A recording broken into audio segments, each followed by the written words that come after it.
Hi everyone, welcome to this site. Thank you for clicking on this link. Whatever has brought you here, peace be with you. God's love, God's peace be with you.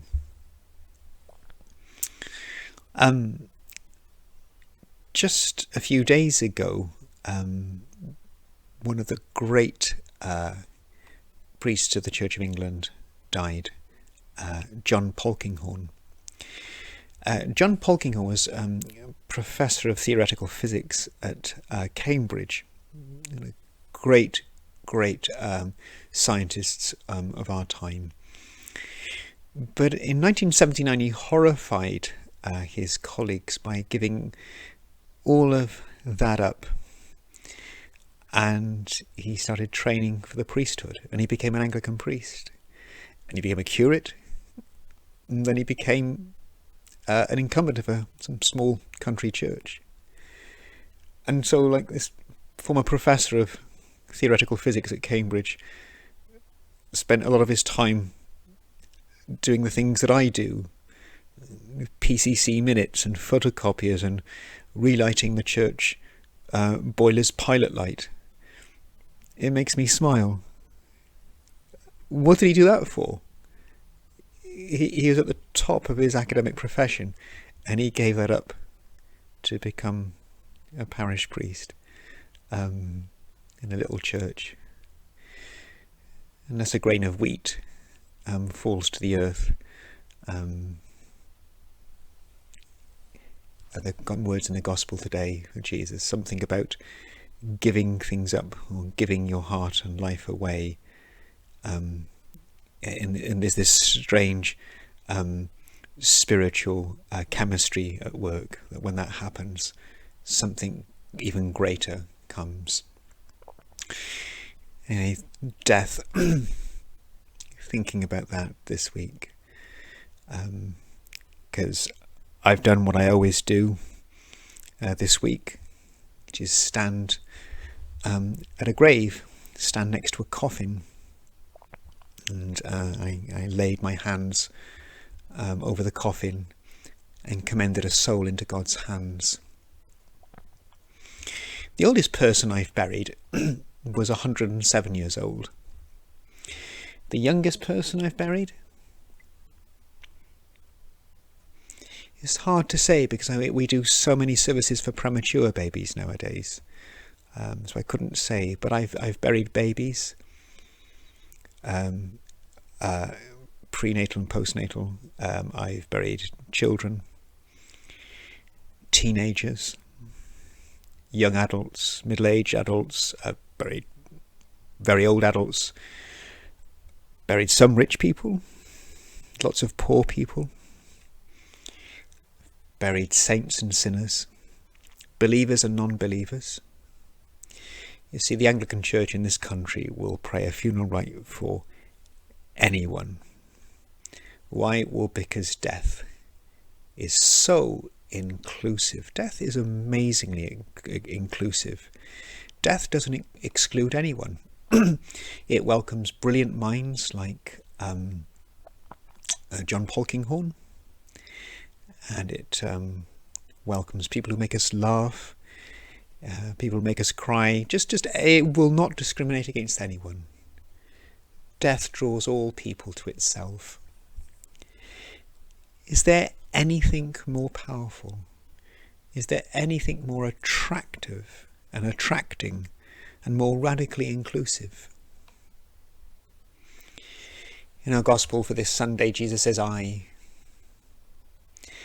and when I am lifted up to that lonely place of shame and rejection, and they put a joke crown of thorns on my head, and they put nails in my hand, when I am lifted up, I am going to draw all people to myself.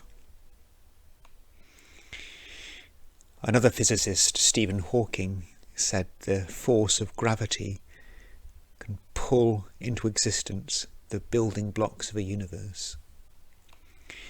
That's nothing compared to the gravitational pull of what we call grace.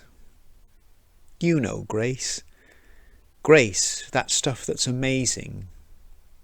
Grace, the stuff that saves a wretch like me. Grace pulls everything to itself. Everything. No exceptions.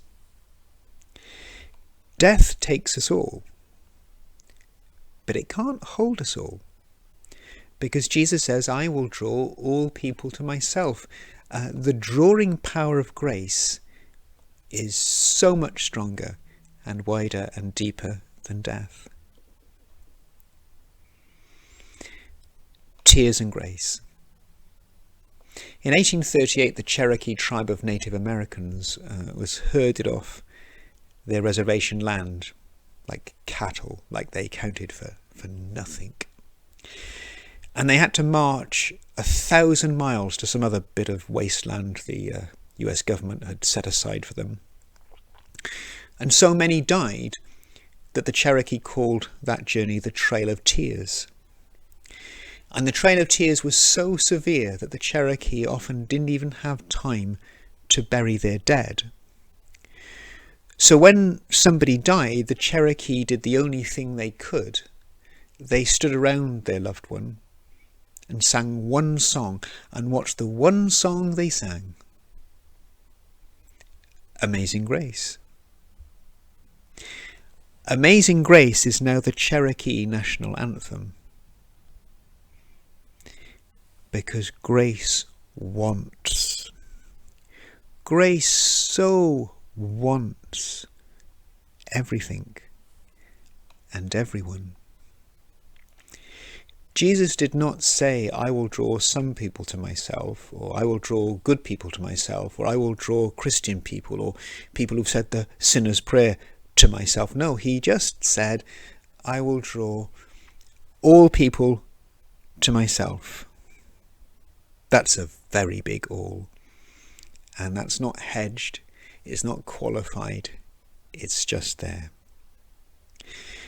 And maybe people wish he hadn't said all, but he did. Everything and everyone must come to Christ. What goes into Jesus is our sin, our brokenness, our capacity to hurt and be hurt, and what passes out is our healing, our forgiveness, our new day. What goes into Christ is our death. What comes out of Christ is our life. Everything must pass through Christ and be saved and healed. And do we get a choice about it?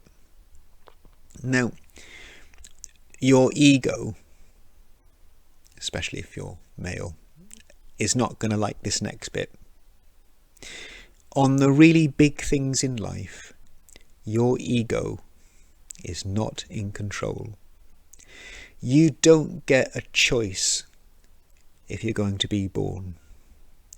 You don't get a choice if your body is going to die.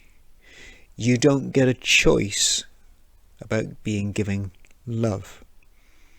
You don't get a choice about being wanted and healed and saved by the one who draws everyone and everything to himself. I'm sorry, ego. You're just going to have to let this one go. The ego in us, like a seed, has to fall and it has to die. There's nothing in birth or death or salvation for the ego. The great things have nothing to do with our achievement.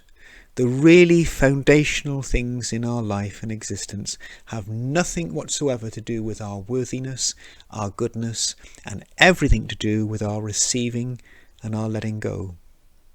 All we can do is thank and surrender and be and rejoice in that grace which is drawing us all to itself, to set us free, to love and belong in the way we were always meant to be. Jesus said, "You did not choose me, I chose you, and I choose to draw you to myself and set you free."